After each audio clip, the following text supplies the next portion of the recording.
ಕರ್ಕಾಟಕ ರಾಶಿ. ಕರ್ಕಾಟಕ ರಾಶಿಗೆ ಜೂನಿನವರೆಗೆ ವ್ಯಯಸ್ಥಾನದಲ್ಲಿ ಗುರು ನಷ್ಟ ಚಿಂತನೆಗಳನ್ನೇ ಮಾಡುವಂಥದ್ದು.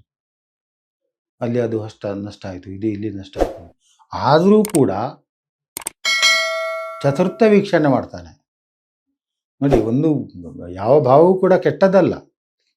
ನಷ್ಟ ಎಲ್ಲಿ ನಷ್ಟ ಮಾಡಿಸ್ತಾನೆ? ಒಂದು ಗ್ರಹವನ್ನು ಖರೀದಿಸುವಂಥದ್ದು, ಕ್ಷೇತ್ರವನ್ನು ಖರೀದಿಸುವಂಥದ್ದು, ಆಮೇಲೆ ವಾಹನ ಖರೀದಿಸುವಂಥದ್ದು, ಇಂಥದ್ದೆಲ್ಲ ಆಗುವಾಗ ಅದು ನಷ್ಟ ಅಂತ ಹೇಳಲಿಕ್ಕೆ ಆಗೋದಿಲ್ಲ. ಯಾಕಂತ ಹೇಳಿದ್ರೆ ಅಲ್ಲಿ ನಮಗೊಂದು ಪ್ರಾಡಕ್ಟ್ ಬರ್ತದೆ ನಮ್ಮಲ್ಲಿಗೆ. ಸೊ ಇಂಥ ಖರ್ಚುಗಳಿಗೆ ನಾವು ಅದನ್ನು ವಿನಿಯೋಗಿಸಬೇಕು.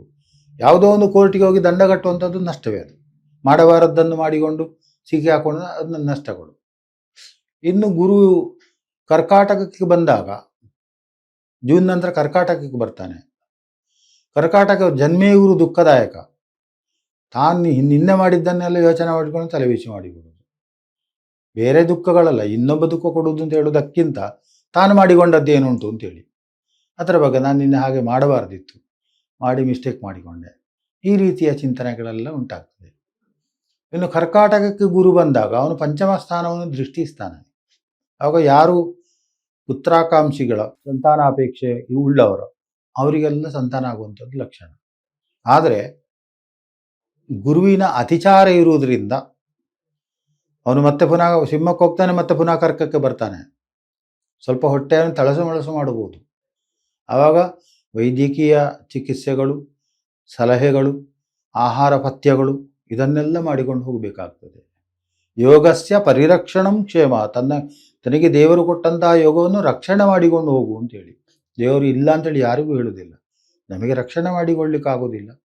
ಹಾಗಾಗಿ ಈ ಪ್ರಪಂಚದಲ್ಲಿ ಬಂಜೆ ಅಂತ ಹೇಳುವಂಥದ್ದು ಒಂದು ಪದ ಇಲ್ಲ. ಒಂದು ವೇಳೆ ಬಂಜೆ ಅಂತ ಹೇಳುವಂಥದ್ದು ಇರ್ತಿದ್ರೆ ಪ್ರಪಂಚದಲ್ಲಿ ಕೆಲವು ಸಸ್ಯಾದಿಗಳು, ಕೆಲವು ವರ್ಗಾದಿಗಳೆಲ್ಲ ನಷ್ಟ ಆಗಿ ಹೋಗ್ತಿತ್ತು.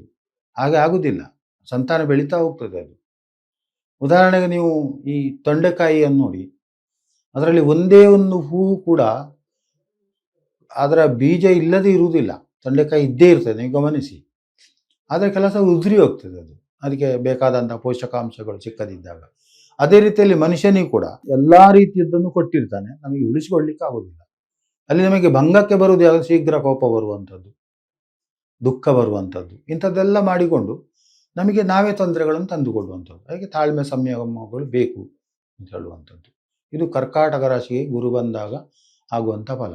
ಇನ್ನು ಕರ್ಕಾಟಕ ರಾಶಿಯಲ್ಲಿ ಗುರು ಇರುವಾಗ ಕರ್ಕಾಟಕ ರಾಶಿಯವರಿಗೆ ಸಪ್ತಮ ಸ್ಥಾನ ವೀಕ್ಷಣೆ. ಯಾರಿಗೋ ಹುಡುಗಿ ಸಿಕ್ಕುವುದಿಲ್ಲ, ಹುಡುಗ ಸಿಕ್ಕುವುದಿಲ್ಲ, ವಿವಾಹಾದಿ ಮಂಗಲ ಕಾರ್ಯ ಆಗ್ತಾ ಇಲ್ಲ ಅಂತ ಹೇಳುವಂಥ ದುಃಖಿಸುವವರಿಗೆ ಒಂದು ಅವಕಾಶವನ್ನು ಕೊಡ್ತಾನೆ. ಒಂದು 6 ತಿಂಗಳು ಅಲ್ಲಿ ಇರ್ತಾನೆ, ವಿವಾಹಾದಿ ಮಂಗಲ ಕಾರ್ಯಗಳಾಗ್ತದೆ. ಆದರೆ ನನಗೆ ಅದು ಆಗಲಿಲ್ಲ, ನನಗೆ ಸದ್ಯಕ್ಕೆ ವಿವಾಹ ಬೇಡ, ನಾನು ಯಾವುದೋ ಒಂದು ಹುಡುಗಿಯನ್ನು ನೋಡಿದ್ದೇನೆ, ಅದು ಸಿಗ್ತಾ ನೋಡ್ತೇನೆ ಅಂತ ಹೇಳಿದರೆ ಅದು ಸಿಕ್ಕುವುದಿಲ್ಲ, ಇದು ಸಿಕ್ಕುವುದಿಲ್ಲ. ಇದು ವಿವಾಹಕ್ಕೆ ಭಂಗ ಯೋಗಗಳು. ಅಲ್ಲಿ ಒಂದು ಸ್ಪಷ್ಟ ನಿರ್ಧಾರಕ್ಕೆ ಬರಬೇಕು. ಸಪ್ತಮ ಸ್ಥಾನವನ್ನು ವೀಕ್ಷಣೆ ಮಾಡ್ತಾನೆ, ಭಾಗ್ಯಸ್ಥಾನವನ್ನು ವೀಕ್ಷಣೆ ಮಾಡ್ತಾನೆ. ಹಿರಿಯರಿಂದ ಬರುವಂತಹ ಭಾಗ್ಯಗಳು ಅಥವಾ ನಾವು ಹಿಂದೆ ಮಾಡಿದಂತಹ ಪುಣ್ಯ ಕರ್ಮಾದಿಗಳು ಪ್ರಾಪ್ತವಾಗುವಂತಹ ಕಾಲ. ಇದು ಕರ್ಕಾಟಕ ರಾಶಿಯವರಿಗೆ 2026 ಡಿಸೆಂಬರ್ 31ರವರೆಗಿನ ಭವಿಷ್ಯ ಆಗ್ತದೆ. ಲೇಟೆಸ್ಟ್ ಹಾಗೂ ಇಂಟ್ರೆಸ್ಟಿಂಗ್ ಸುದ್ದಿಗಳಿಗಾಗಿ ಬಾಸ್ ಟಿವಿ ಕನ್ನಡ ಚಾನೆಲ್ನ ಸಬ್ಸ್ಕ್ರೈಬ್ ಮಾಡಿ. ಹಾಗೆಯೇ ಬೆಲ್ ಐಕಾನ್ ಪ್ರೆಸ್ ಮಾಡಿ. ಇದರ ಜೊತೆಗೆ ಫೇಸ್ಬುಕ್, ಇನ್ಸ್ಟಾಗ್ರಾಮ್, ಎಕ್ಸ್ ನಲ್ಲೂ ಮಿಸ್ ಮಾಡದೆ ಫಾಲೋ ಮಾಡಿ.